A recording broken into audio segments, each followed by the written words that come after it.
Hello and welcome to Business on the Wire. Dark days continue with the COVID second wave, as it's called. North India, particularly, is reeling, and the numbers look quite staggering. At last count, numbers that came in from Haryana looked quite scary as well. They had their worst day actually yesterday, both Punjab and Haryana. More than 13,000 new cases, a record 145 deaths in most districts or many districts of Haryana. We are now clocking almost 500 fresh cases every day. This is accompanied with the absolute tragedy and torment of people trying to reach out for supplies and medical help in order to help their loved ones in turn, in many times failing at that. Quite miserably for themselves and, of course, for the ones who have now departed. Joining me now to talk about all the relief efforts that he's been working on, particularly via social media and otherwise, is Dipinder Hooda, Member of Parliament, Congress Party member. Dipinder, thank you for joining in. That's the other hashtag that you see quite often on Twitter for people reaching out for help in the northern Indian region. It's Team Dipinder. Tell me how things have been over the last couple of weeks and what you all are, focusing on or drilling down on. See, I'll start with what the situation is. First of all, you said that yesterday was the worst day for Haryana, 13,000 cases and about 200 deaths. But the numbers are hugely underreported. And I don't want to even put a political blame game on this.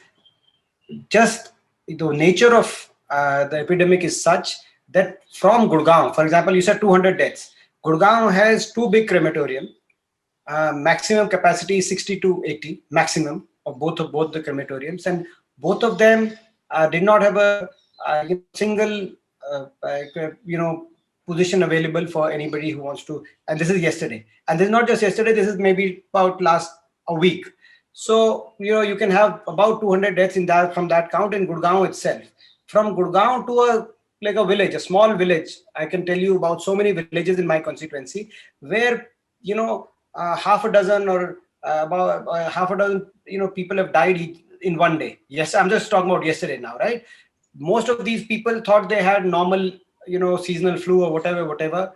They didn't even bother to get tested, and suddenly the situation whatever developed, and so now this is spread to the hinterland, the countryside, and people in villages. Every village the situation is like this. People are dying, and so nobody is reporting about the numbers and etc. at this point. So numbers are, to what extent our testing can take the numbers. Our testing is limited. To what extent hospitals can issue death certificates, that's a limitation factor. So all these, and then of course the intent, and I don't want to go into intent. I don't want to make it a partisan debate at the moment. So all these are amounting to hugely underreported numbers. That's the situation in Haryana right now, and that has been the situation in Haryana for about a week. See, about 3 weeks back, situation was very bad in Delhi. Yeah. Then about 2 weeks back, situation was very bad in Gurgaon, Faridabad, NCR region. Then about a week back, the situation became bad in the big cities of Haryana, Rohtak, Hisar, Karnal, Panipat, Ambala. And as of today, the situation is pretty much, apart from a couple of districts which are still not as bad, but situation is quite bad throughout our state. That's the situation. Now, the other question that you have, sorry. No, I was going to say, Dipinder, you raise a very important point about what's happening in rural India, because, till now, the standard sort of response has been, this is an urban situation, rural India has largely been protected, but that's not what we are hearing, right? I mean, just like as you lined out in Haryana, it is similar stories in states like Gujarat, in Uttar Pradesh and Bihar, of course, where these numbers are going completely unreported and untallied. Yeah, absolutely. And Mitali, so see, in Haryana, the situation has become bad in the last 2 days in the rural area. Till about 2 or 3 days back, I did not hear about deaths. Last 2-3 days, I'm hearing about deaths, and from all cross-section of villages. So that's what I'm really scared about. So that's one. In fact, I had some of my deputy commissioners in various districts. I asked them to send medical teams in different villages where a lot of deaths were taking place. And when they went and the testing was done, it's pretty much, they found that there are 100 people in that village which are who are under, who had fever symptoms and pretty much everybody had COVID. They exhausted all the kits that they went to took to those villages because they couldn't test more. The kids were exhausted. Otherwise, everybody. So anyway, that's the situation. Now, in this circumstance, the major, constraints are for resources, of course. People are running here and there for 5 6 things because it has not been managed well at all. It was not managed well in Delhi. It was not managed well in NCR and in Haryana. The only two places where I'm studying throughout India where it has been reasonably managed well was one is Mumbai. The BMC commissioner there has done a good job, and the other one is Kerala. We may have lost the election there, but I'm making a political point. So, in absence of proper management, people are running from pillar to post for beds. Number one, number two, oxygen beds. Number three, ICU beds. Number four, oxygen, just pure oxygen. Unfortunately, without bed or without in a hospital or at home, when they don't find a bed, then oxygen. Then number five, medicines, remdesivir and tobizulab. There are two medicines which are quite in shortage. So medicine, and and then of course, beyond that, even crematorium. It's just so become the situation has become so painful that it's very difficult for us to even talk about it. But these are the things that people are running from pillar to post. And of course, and in fact, let me rewind. To begin with, medical advice, because first they look for medical advice whether to get hospitalized or not. They don't find it. Then they, some of them panic and they may not have medical, hospitalization, but they rushed in that direction. So right now the situation is so bad. I can tell you that in NCR you can't find a single ventilator bed. You can't find a single ICU bed. It's very difficult to find a bed with oxygen supply in not just Delhi, of course, but at least 7 8 districts of Haryana, up to Panipat. So Rohtak, Sonipat, Jhajjar, Panipat, Faridabad, Gurgaon, all this is NCR. Almost 60% of Haryana is NCR. So people don't realize that, but that's what it is, and it is spreading all across now. So it's a very tough situation, painful situation. So what we decided, now I'll come back to what we are doing, and then you can ask any question. So see, we had this organization that a friend of mine, Vishesh, had basically floated an idea about 2012, and for various social purposes, tree plantation, this and that. Some of the friends and supporters who are a little bit apolitical in nature, and he called it Team Dipendent. This setup that we used extensively during the COVID phase 1. At that time, to serve the migrant workers who were coming out of the factories of Haryana and traveling eastwards. So we provided a lot of care and support for them: food, shelter, transportation, etc.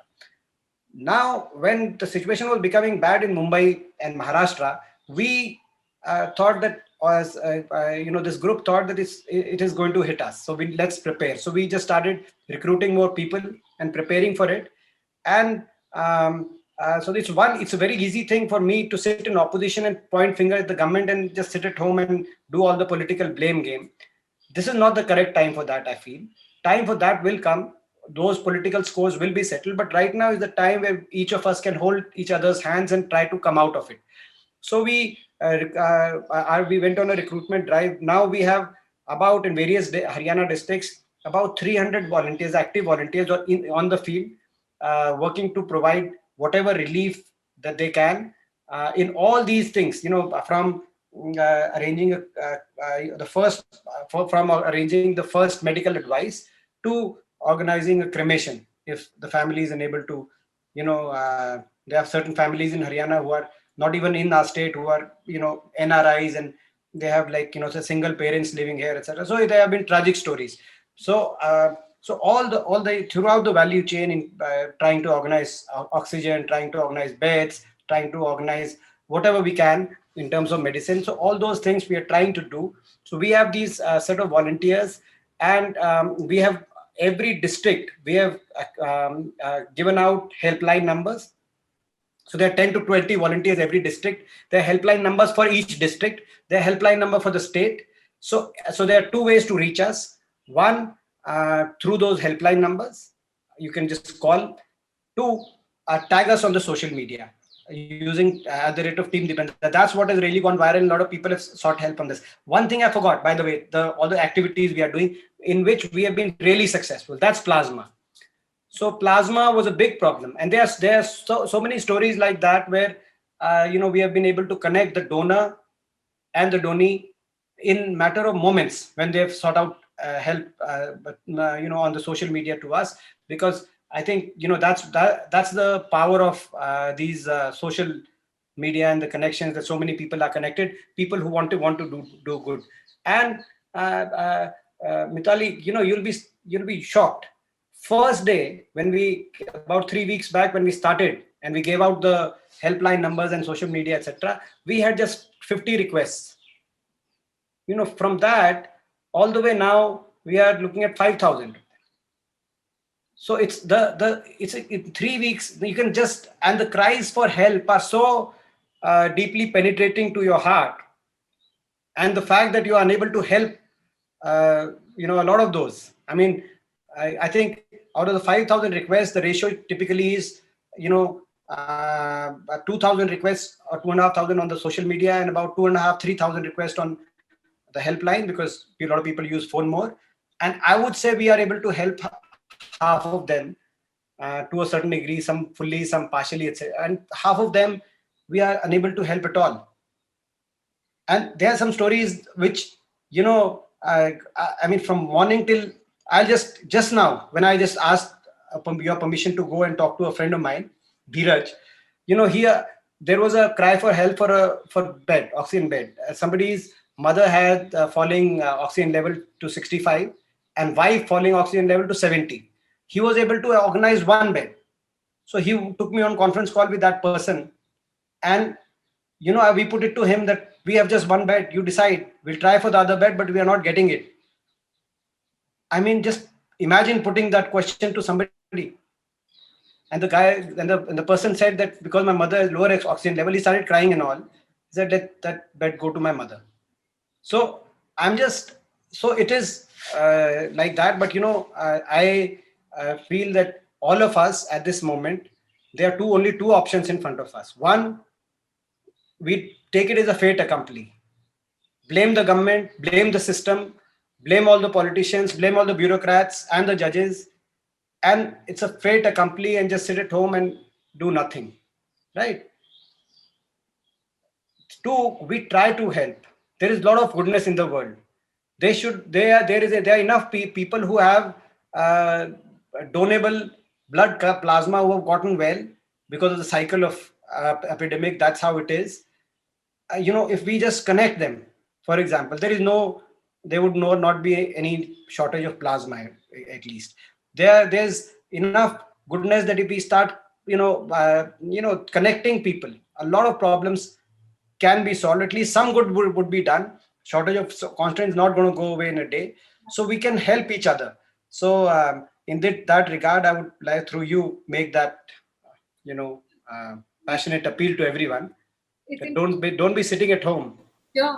No, I was just going to say, it's interesting you say that, Dipender, because I think that's a bigger question. What should politicians be doing at this point? For example, I mean, even for you, I realized that both your parents were also down with COVID. I think they've been released, yesterday. So it's not like you've had things, calm at home either. You are also battling with the domestic crisis at this point.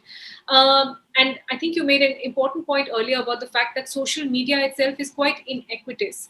If you were to retweet something, it has far more value than what somebody who is perhaps not known in the public domain would. What should politicians be doing at this point, and are they all doing what is their dharma, frankly, their moral imperative right now? See, there are two, three things that the politicians should be doing, in my opinion. First, those in government, let's make a distinction between those in government and those in opposition. I think both the sets of politicians need to be proactive and positive about it, not pessimistic and negative. So the people in government should proactively accept what is the situation. They should accept there is a shortage, come out with a plan, a proper plan, which is transparently communicated to the people. See, a lot of other countries were hit by tsunamis of this epidemic: Italy, America, Spain, even England.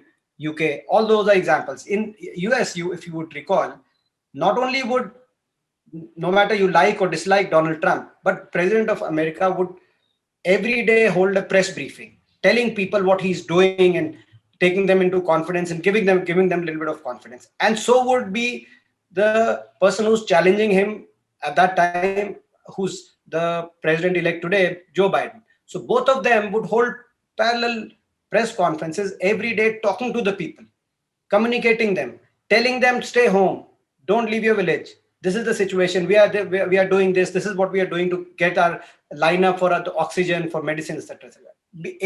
Be accept it, communicate your plan, and have a plan. I think now situation is such. Prime Minister has come out with a general principle that last resort, lockdown with the last resort, and he has to understand that a lot of BJP chief ministers take his word as sacrosanctum, as something which they cannot, they'll take it and then. So even if their states are suffering, their states are getting devastated, like Uttar Pradesh, they will not implement a lockdown. So till the time Prime Minister says so, I feel that the country needs to slow down the reaction rate, the infection rate at the moment, break the chain, maybe should consider a 2-week complete lockdown. So many states have gone into a lockdown already, 2-week complete lockdown.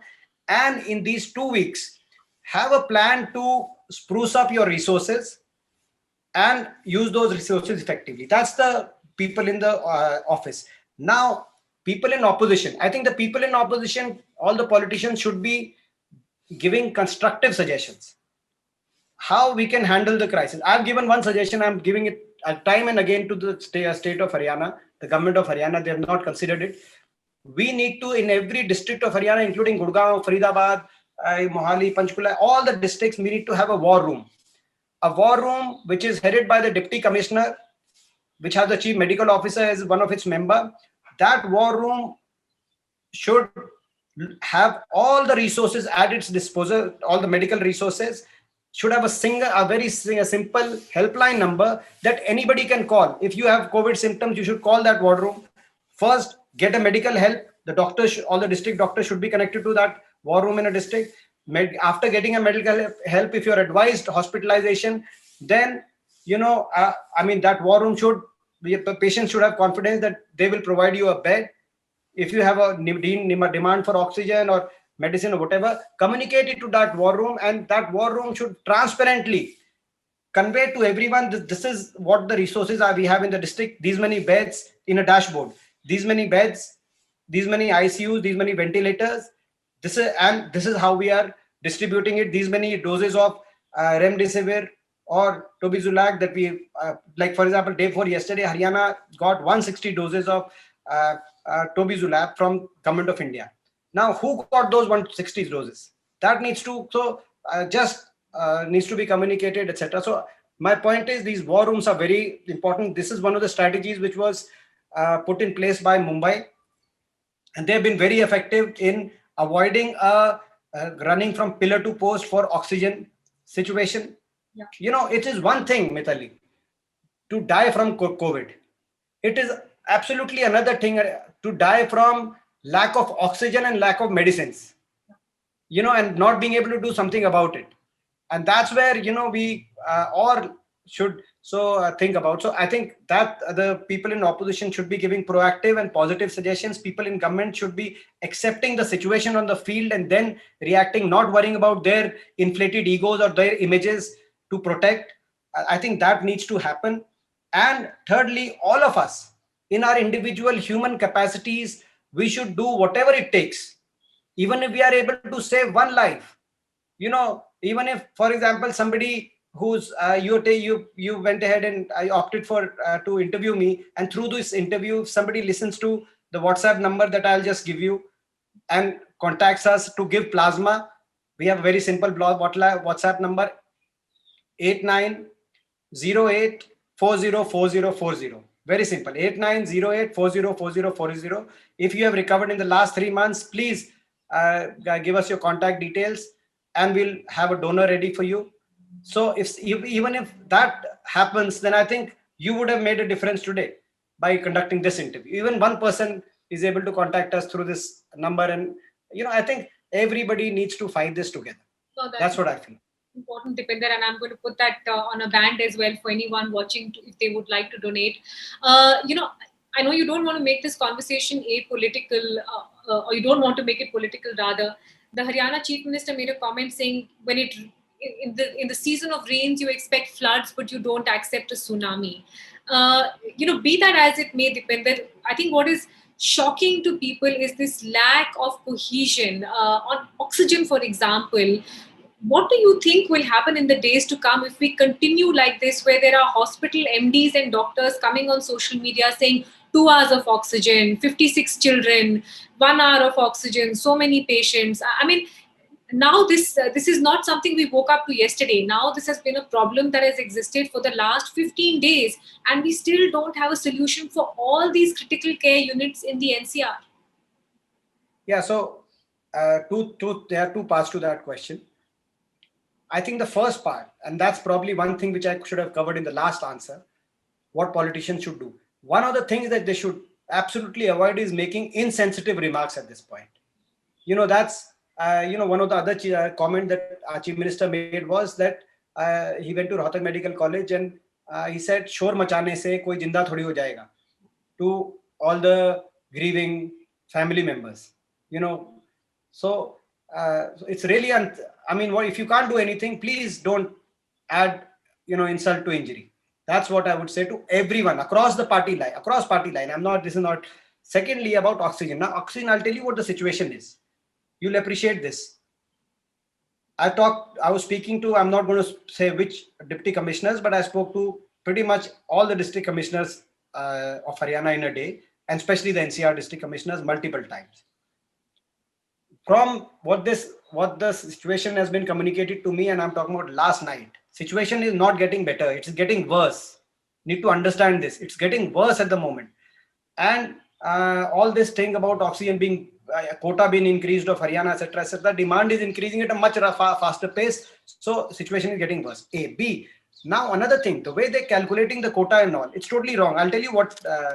I'll give you an example. What is happening is, because of the shortage of oxygen, all the private hospitals, because they are afraid nobody should, die of need of oxygen in their hospitals, right? Government is ordering inquiry on them that why did you. So the private hospitals and the government hospitals also, like PGI Rohtak, Haryana's biggest government hospital, they are ESI in Faridabad.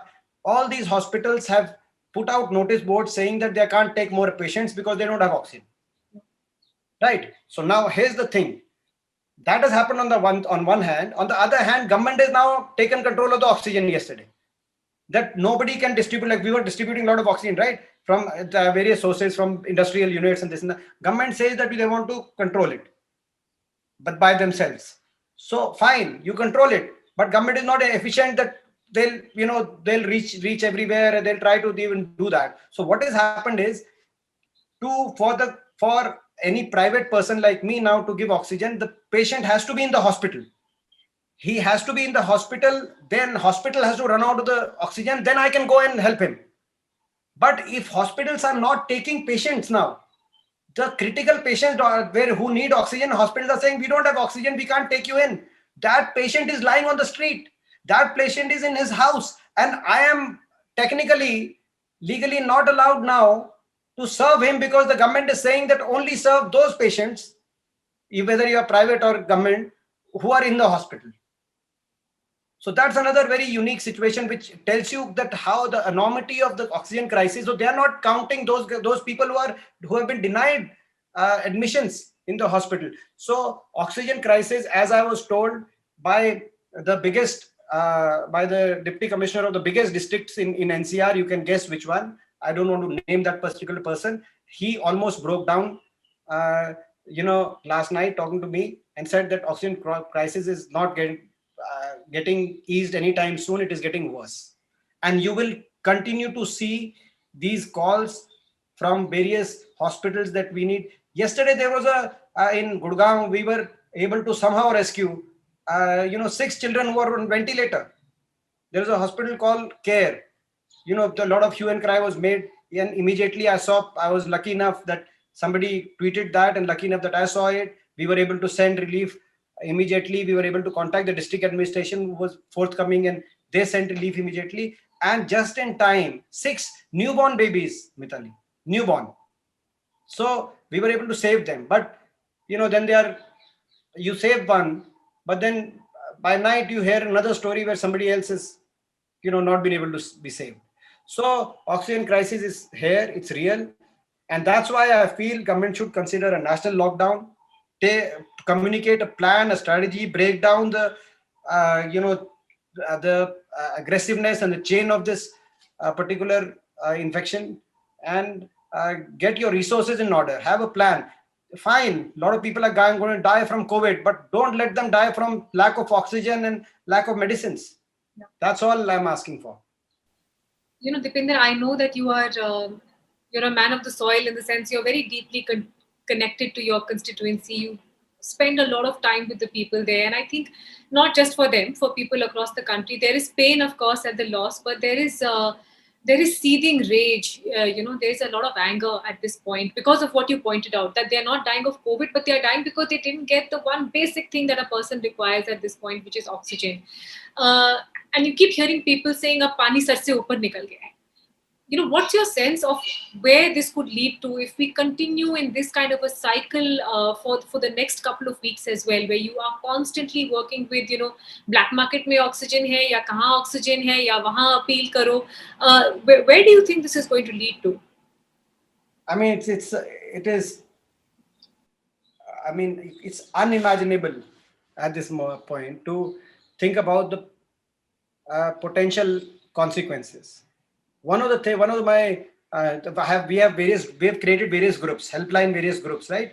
One is the oxygen group, one is the plasma group, Team Dipender helpline plasma, and then there is a doctor group for getting medical advice upfront and all these things. So I was talking to some of the doctors, and yesterday what we did was we organized online sort of doctor consultation session for residents of Rohtak, and I'm doing that for all the planning that for all the other Haryana districts also, where 4 or 5 doctors would answer all your queries. So a lot of people have these symptoms, they are ill, they're taking medicines, they have fever, but they're at home. They're afraid because they're not getting beds, they're not getting but they get right advice from doctors is very important. So we are holding these online sort of, we started that yesterday. So I was talking to those doctors. They're saying one of the consequences if this continues for another month or 2 months is the kind of psychological problems the doctors are going to face, the paramedics are going to face. And frankly, the kind of psychological problems that Mithili, you and I will also, we can't stay aloof from the society. I mean, we hear these stories, n number of times a day. And in some cases, you lose somebody that you have tried to help. And so it is bound to have a lot of impact. So the consequences are going to be unimaginable. That's why again and again, and I'm rising above the political line to urge our leadership to, to come forward because of psychological reasons also, to provide what they're doing, to accept that this is a situation we accept. I don't care. They should say that I don't care about my image at the moment or anybody's image. Let's seek help get wherever we can get help from, and let's try to salvage the situation to the best of our ability, taking our entire population into confidence. That's not happening. That's really unfortunate. The way this has been handled, some of the chief ministers like UP and Haryana, the kind of insensitive remarks that they made in the middle of all this are really unfortunate. I mean, I don't want to score political points in our conversation, but that's not helping. So it's very, very scary. What you asked me to predict what's going to happen 2 months, if this 2 weeks, if this thing is going to continue. If this is going to continue in 2-3 weeks, I think it's going to have huge consequences. Scary. You're absolutely right, Dipinder. And I wanted to talk to you about other things that are surrounding Haryana at this point. The unemployment crisis that you have talked about in Parliament, the farmer agitation. But I think all of that is overshadowed by this at this point. So let me ask you finally. What pains you the most right now about this situation? You are obviously seeing it at a much larger level than many of us are. What hurts you the most right now about this? See, I what hurts me, uh, and I've of course shared some of those things during the course of our conversation also, is the fact that somehow collectively, our system has, failed our people, and people have been left to fend for themselves. जैसे हिंदी में कहावत है भगवान भरोसे. It should have never come to that, especially because if you look at it, how Mumbai has dealt with it. You had a template that you could have replicated across the country. That was what was required. How Kerala has dealt with it, that was another template. Kerala has these war rooms district wise. Mumbai has everything under control of the BMC, including hospital beds, ICU, oxygen, medicine, and nobody gets preferential treatment. If you need, you'll get a bed, and they'll allocate the bed to you within your ward. There are 24 wards in Mumbai, so you don't have to go far. And so it's a very centralized control system. So there are a lot of good things which were happening to control it. And then the second wave, when it was on the ascendancy in Mumbai and Maharashtra, you knew it was coming. So you took your eyes off the ball. And I'm talking about us collectively.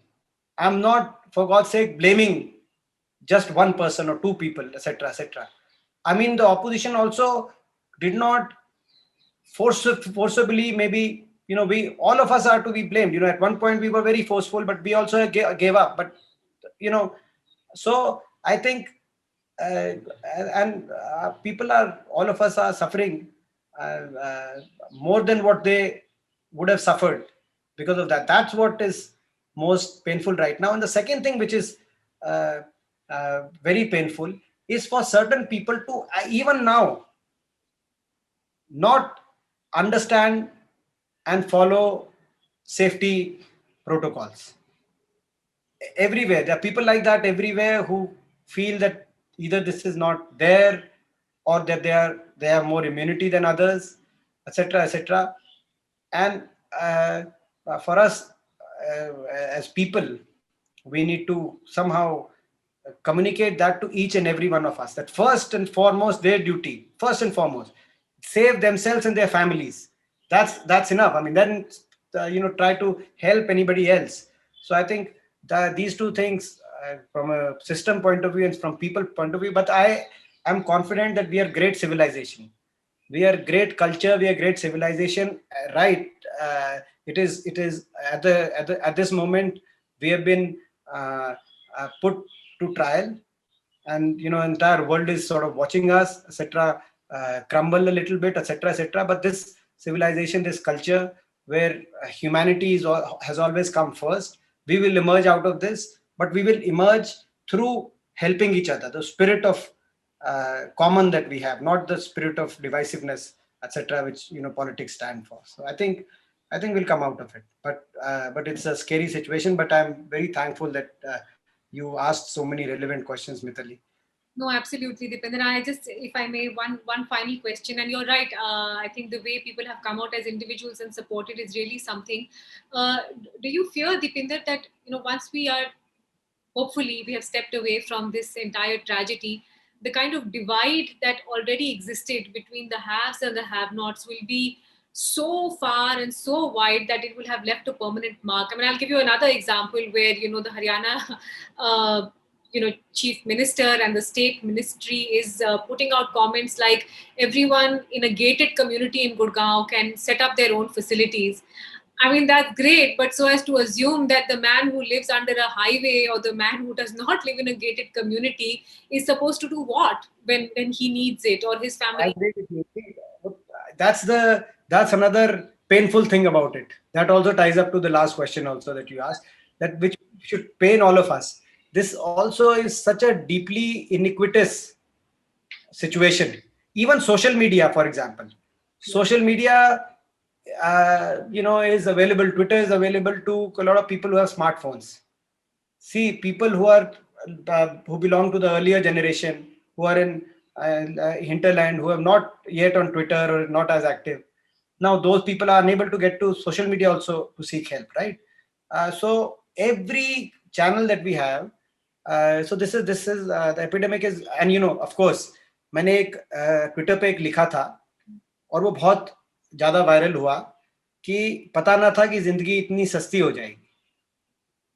तो एक तरफ irony उसमें ये है कि एक तरफ तो जिंदगी इतनी सस्ती कि लोग मर रहे हैं, किसी को परवाह नहीं, लोग अपने हॉस्पिटल के बाहर अपने जो है एक छोटी सी लड़की अपने फादर को अपने मुंह से ऑक्सीजन देने की कोशिश कर रही है, and Seti seeing her father pass away in front of her, she can't show helplessness. तो जिंदगी वहाँ इतनी सस्ती, और दूसरी तरफ उसकी आयरनी है कि जिंदगी इतनी महंगी कि रेमडेसिविर का एक इंजेक्शन 2 लाख में मिल रहा है, 1 लाख में मिल रहा है. जब वो अपना जो टोबी उसका इंजेक्शन लोगों ने 4-4 लाख से में लिए ब्लैक मार्केट से. तो अपना बेड्स के ऊपर जो है अपना कई हॉस्पिटल ऐसे मैं जानता हूँ in Faridabad, I learned about it, and that they are saying, okay, we'll give you a bed, ICU ventilator bed, but our next hospital is expanding, and another sort of building is going to come up. आपको एक ventilator bed दे देंगे, but you pay for a new ventilator for us. So that kind of, so people are have crop up out of nowhere who are extracting money out of this the people at this in this crisis. तो वो लोग तो गिद्ध हैं, they are vultures and they need to be condemned. But again, how deeply equitous is that? People who have haves and have nots. तो जिंदगी इतनी सस्ती भी हो जाएगी ये पता ना था, और जिंदगी इतनी महंगी भी हो जाएगी ये पता ना था. तो ये आज के हालात हैं और इससे लड़ना है. मगर अच्छाई भी हमारे में है. जितनी बुराई है सोसाइटी में, अच्छाई भी है, और उसी के बेसिस पे अपन को लड़ाई लड़ते रहना है. All of us together, all the people who have good at heart. By the way, a lot of people, I get comments that you are sort of your social media, this, that, you consider you are very serious, and you used to comment very sporadically, etc. Now you are just, it doesn't bother to me anymore whether that's good for or bad for. It doesn't matter. If I'm able to help one person, is more important at the moment. I think that spirit needs to drive all of us, and hopefully कुछ तो करेंगे, इसमें से निकलेंगे. No, absolutely, Dipinder, and I think you have to be an optimist at heart to be dealing with this kind of crisis and pressure every day. Thank you very much for taking time out and speaking with me. I know that you are hard pressed for time, and I know that you guys your team, Dipinder, is working very, very late into the day and the night. But thank you. I wish you luck. And I sincerely echo your sentiments, and I hope that there is a day when we look back and say, "Wo bhi kya din the." I hope that day comes.